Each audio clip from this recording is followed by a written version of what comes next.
So what's up with the atypical antipsychotics? Well, the atypicals actually cause psychiatrists to completely rethink the dopamine hypothesis, because while all of them block the D2 receptors, and many of these only block the D2 receptors weakly, some of them are actually thought to be primarily effective through serotonin receptor blockade at the 5-HT2 receptor, and some of their efficacy is thought to involve the blockade on the alpha-adrenergic and the histamine receptors. The fact is, while dopamine probably plays a role in managing the positive symptoms of schizophrenia, we don't actually know what treats the negative symptoms. The step one party line has always been that atypical antipsychotics treat the negative symptoms better. That's actually been disproven, but it doesn't matter, you just need to know what's on this test. But we don't quite know what combination of receptor activity is really responsible for treating those negative symptoms. So let's introduce our lineup. The drugs you'll have to remember for this test are olanzapine, clozapine, quetiapine, risperidone, aripiprazole, and ziprasidone, which can be remembered by the vaguely psychotic mnemonic, "It's atypical for old closets to quietly whisper from A to Z." Side note, guys, if any of your closets are whispering the alphabet to you at night, you, 1, may need an atypical antipsychotic, and 2, need to go back to grade school because it's whisper, not risper. Now, I do a lot of generalizing with the drug classes, but it's important to remember before I start that any generalizations that I make about the atypical antipsychotics should not be assumed about clozapine. Clozapine's clinical use is actually a lot different from other atypicals, and it practically needs to be thought of as its own drug class. We'll talk about that in a sec. The other ones, though, are first lines for most of the disorders that you use the typical antipsychotics for. Remember what those were again? Psychotic disorders and acute mania. That's mostly what the atypicals are used for. But more recently, they actually also found use in the treatment of mood disorders, and actually some anxiety spectrum disorders. Now, those uses don't matter so much for step 1. But who can tell me? Why do we love the atypicals so much? Why are we using them for just about everything under the sun? Well, in general, the high-potency antipsychotics are known for their potentially dangerous antidopaminergic side effects. The low-potency antipsychotics are known for their irritating and sometimes treatment-limiting anti-HAM side effects, particularly the anticholinergic ones like urinary retention. The atypicals, on the other hand, have the wonderful ability to combine low D2 activity with an extremely low incidence of antimuscarinic side effects, so you're not going to get the urinary retention. The amount of sedation and orthostatic hypotension actually varies a lot based on the specific drug, but the worst side effects, the dopaminergic and the antimuscarinic ones, are generally kept pretty low. So what's the catch with the atypicals? Probably the most important thing to know is that while all the antipsychotics can cause metabolic syndrome, many of the atypicals actually cause more than their fair share. You remember what metabolic syndrome is, right? Truncal obesity, hyperlipidemia, insulin resistance, that general cluster of symptoms. Anyway, olanzapine and clozapine are probably the most guilty of this, causing some pretty severe metabolic syndrome.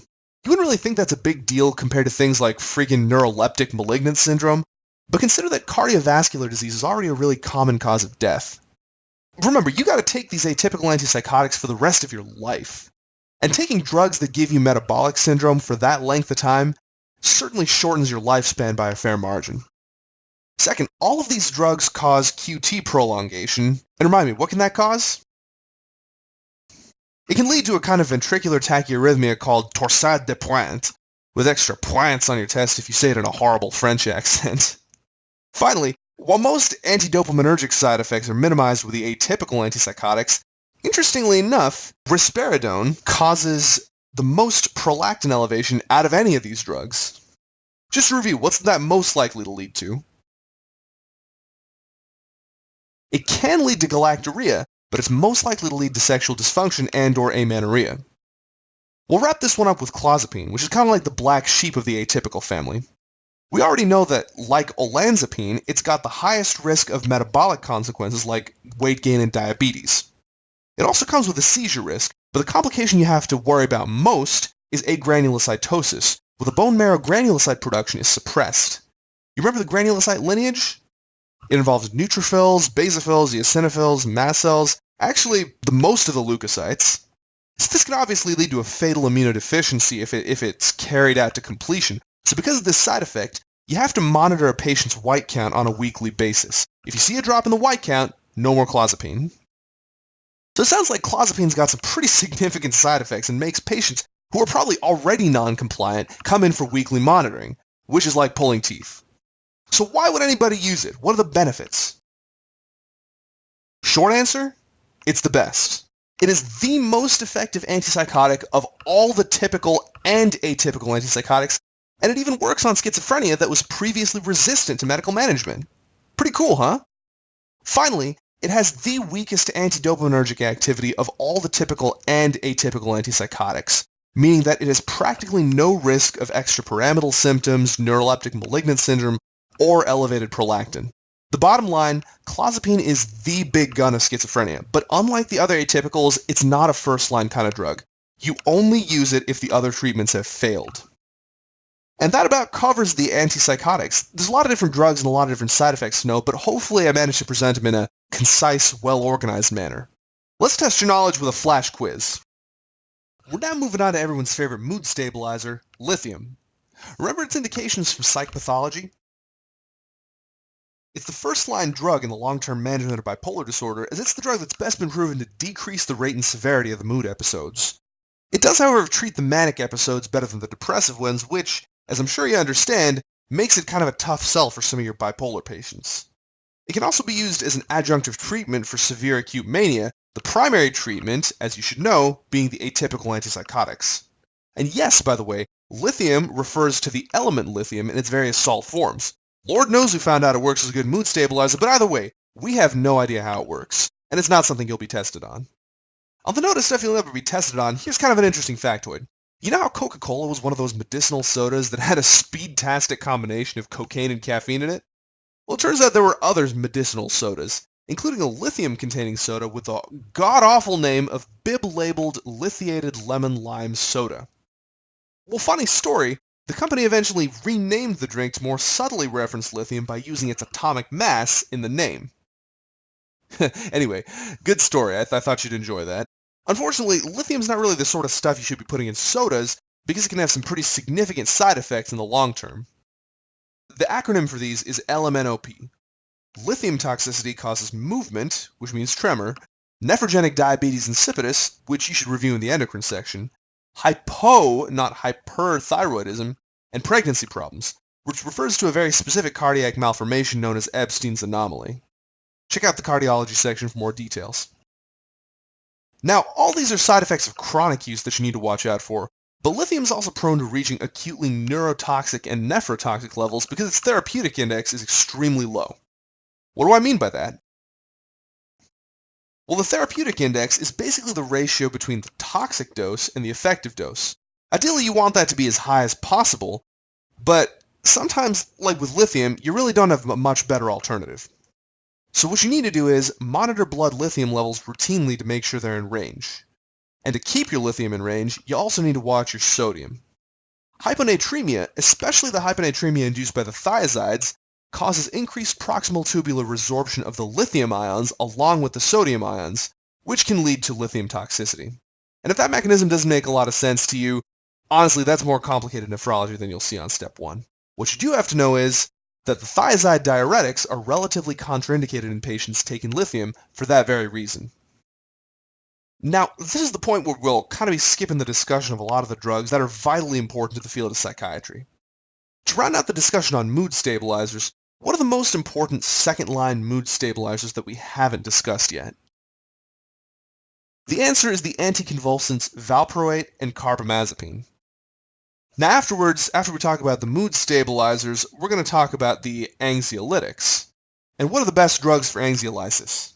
No, not the SSRIs or the SNRIs, those are the first-line drugs, but not because they're the best. The benzos are actually the anxiolytics that work the best, and like I said, the reason they're not first-line is because of the abuse and dependence potential. We're going to be talking about the SSRIs and the SNRIs with the other antidepressants. Just remember that all the drugs listed here are all discussed in more detail in the neurology section. For continuity's sake, I recommend that you all pause the video, quickly refresh your knowledge of these drugs by skimming the first aid pages in neuropharmacology, and then come back to the video so you'll learn about them in the context of psychiatry as well. Flash quiz. Okay, the question is, what class of mood-stabilizing drug is least likely to cause birth defects? Pause the video and think about this one if you need a moment to think. Alright, now this one's a little mean because I didn't write atypicals on the previous slide, but come on, we just talked about these drugs. You need to remember that there are three classes of drugs used for mood stabilization, and they are lithium, the anticonvulsants, and the atypical antipsychotics used in that order of preference. But when it's a question of teratogenicity, well, lithium's known for causing Epstein's anomaly, and the anticonvulsants are actually pretty terrible to fetuses, causing spina bifida, among other things. The atypical antipsychotics are the only ones of those three that cause little to no teratogenicity. The only pure anxiolytic we'll be discussing here is a drug called Buspirone. Buspirone is a serotonergic drug used for generalized anxiety disorder, and it's similar to the SSRIs in that it takes a couple of weeks to become fully effective, and that unlike the benzos, it's non-addictive and non-habit forming. Pretty good though, right? Note that the benzos, however, are the only anxiolytics that work right away, making them the only drugs suitable for acutely terminating a panic attack. So, the main drug not to confuse these with is bupropion, which is used for major depressive disorder. You can remember this by thinking Buspirone for anxiety and bupropion for depression. Kind of works a little better if you do it in an Italian accent. Buspirone for anxiety. Now, I can't do an Italian accent. That being said, though, they're kind of similar in certain ways. They're both important second-line drugs to the SSRIs, and their main advantage over the SSRIs is that they don't cause sedation and they don't cause sexual dysfunction as a side effect, which is the main complaint with the SSRIs. We're going to wrap up with the largest and most varied group, the antidepressants. They all have slightly different mechanisms, but they all serve to increase the activity of monoamines like dopamine, norepinephrine, and serotonin at their synapses. But first, let's refamiliarize ourselves with a monoamine synapse, starting with our prototypical serotonin. First of all, where do the neurotransmitters come from? Not anywhere on this diagram, that's for sure. The neurotransmitters are made in the cell bodies, somewhere north of the axon terminus pictured here, and are shipped down to the axon by a dedicated set of molecular motors and cables, dynein and kinesin in case you care. They eventually dock at the axon terminus, and when the neuron fires an action potential, the vesicle fuses with the membrane and releases its neurotransmitters. These can then activate the receptor, causing a signal cascade on the other end that either stimulates or inhibits an action potential in the neuron. But a signal can't go on forever, otherwise you'd be having a seizure 24/7. So the neurotransmitters don't bind permanently. They unbind after a while, based on their receptor affinity. That way, a reuptake channel can slurp those neurotransmitters right back up into the terminus, where an enzyme named MAO, short for monoamine oxidase, can eliminate those neurotransmitters, stopping the effect once and for all. So, serotonin's only one of the active monoamines in depression. Remember which of the other neurotransmitters are decreased in major depressive disorder? Both norepinephrine and dopamine are decreased in major depressive disorder, and each has an entire system of neurotransmission that can be modulated by the various antidepressants. The selective serotonin reuptake inhibitors, as the name might suggest, are the most selective. They only affect the reuptake channels of 5-HT. Now, if you block a reuptake channel, what happens to all that serotonin? It stays in the synapse, and actually continues to affect the receptor without forcing the neuron to release more. Two other major classes of antidepressant, the serotonin norepinephrine reuptake inhibitors and the tricyclic antidepressants, work in pretty much the same way, except instead of just inhibiting the serotonin reuptake channel, they inhibit the norepinephrine reuptake channel as well. Mirtazapine, which I'm going to abbreviate as MIRT, because I'm lazy, has kind of an interesting way of increasing the amount of norepinephrine in the synapse. Remember what the alpha-2 receptor does? It's a feedback regulator. When there's too much norepinephrine in the synapse, it binds to the alpha-2 receptor, which feedback inhibits the release of more norepinephrine until things settle down a bit. Mirtazapine antagonizes the alpha-2 receptor, which ends up disinhibiting the release of norepinephrine. Finally, the MAO inhibitors cause the most global and least specific monoamine upregulation of all by inhibiting the MAO that breaks down norepinephrine, serotonin, and dopamine. If it's not being broken down, what happens to it? Turns out the axon terminal is actually very good at recycling those neurotransmitters. They're simply reincorporated into the existing neurotransmitter vesicles. Let's start with the SSRIs. These guys are first-line drugs for pretty much anything to do with anxiety or depression, and are actually used for bulimia as well. Bad news is, they usually take at least 4 weeks to become fully effective. So if you hear someone say they, quote-unquote, need a Prozac to deal with life right now, man, you better hope it's a bunch of Prozac and that their life is still going to be hard about a month from now. As for all the psych drugs, one of the most difficult initial hurdles is to remember the names. There's a lot of them, and many of them have specific uses or side effects. Luckily, we've got some fun mnemonics for them. Eventually you'll get to the point where you don't need them, but for now they're pretty helpful. The SSRIs are called fluoxetine, paroxetine, sertraline, and citalopram, which you can remember by the fun mnemonic, flashbacks paralyze senior citizens. Fun fact, like the mnemonic for the atypical antipsychotics, this relates to the disorder that it treats. Because remember, the SSRIs are first-line drugs for PTSD. Now, the reason these drugs are so popular, like I mentioned, isn't because they're the most effective drugs, it's because their side effect profile is favorable. The most common side effects are sexual dysfunction, drowsiness, and weight gain, and of these, the sexual dysfunction is the most likely one that patients are going to complain about. Some enterprising doctors actually take this side effect and use it off-label for premature ejaculation. And finally, the therapeutic dose is really so high that toxicity from overdose is very, very rare. SNRIs are another solid group of drugs that are used in a lot of the same ways as the SSRIs. But while the SSRIs are the clear first-line drugs for MDD, SNRIs are a viable first-line drug mostly for generalized anxiety disorder. In addition, you have your two specific drugs, venlafaxine for panic disorder and PTSD, and duloxetine for diabetic neuropathy. Most commonly, though, you'll see them on the test as second-line drugs for major depressive disorder and the other anxiety spectrum disorders. The side effects are pretty similar too, with slightly less sexual dysfunction and the addition of hypertension and a psychostimulation risk from the noradrenergic stimulation. That should kind of make sense. And again, the risk of overdose is pretty negligible. Tricyclic antidepressants take us back to an older generation of antidepressant. Like the SNRIs, they increase serotonin and norepinephrine, but the newer drugs, the SSRIs and the SNRIs, have been painstakingly bioengineered to hit just the right receptors and not hit any of the wrong ones. The TCAs, however, being an older class, are a lot less specific. We still use them though because they do work really well for major depressive disorder, but unlike the other two, most of them aren't really considered for treating anxiety spectrum disorders. They are, however, capable of treating a range of pain conditions like peripheral neuropathies, chronic pain, and migraine headaches, prophylaxis only.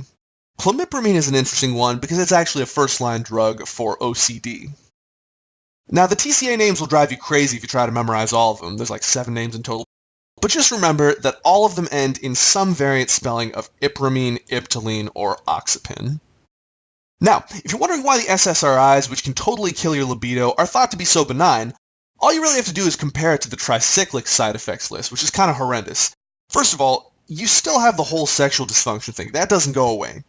Second of all, the TCAs are known to cause HAM side effects and QT prolongation. Sound familiar? Actually, the TCAs share these side effects with the antipsychotics. Just for kicks, remind me what the HAM side effects are? Histamine blockade causes sedation, alpha-1 blockade causes orthostatic hypotension, and muscarinic blockade most commonly causes dry mouth, urinary retention, and constipation. But the real danger of these drugs comes from the fact that even more than the SSRIs, the SNRIs, or even the antipsychotics, they are extremely easy to overdose on. And when you consider the fact that you might be giving these drugs to a lot of suicidal people, that's not such a good thing. The classic triad of an acute TCA overdose is the 3 Cs: convulsion, coma, and cardiotoxicity, meaning arrhythmias. The kind of arrhythmia these guys usually get is torsade de pointe, which should make sense because of QT prolongation. You'll need magnesium if a person's already in torsade. Go check out the cardio section if you need a refresher. But if a person comes in with altered mental status after eating a whole bottle of these pills, don't wait for them to have an arrhythmia. You gotta use sodium bicarbonate to prevent the TCA toxicity from affecting the heart. But Arjun, how does it work, you ask? So, well, just so you know, this is way outside the spectrum of what you need to know, but I think it's cool, so I'm going to share. Both sodium and bicarb play a role in this process. Bicarb will increase the pH, inactivating TCAs by converting them to their neutral form. It's kind of like ion trapping. But sodium is also essential to this process, and that's a bit more complicated. See, the way that TCAs prolong the QT interval is kind of the same way that the 1A antiarrhythmics do it, by blocking the voltage-gated sodium channel. And how do you overcome a sodium blockade? By piling on more sodium, of course, which is why the sodium in sodium bicarb is so essential.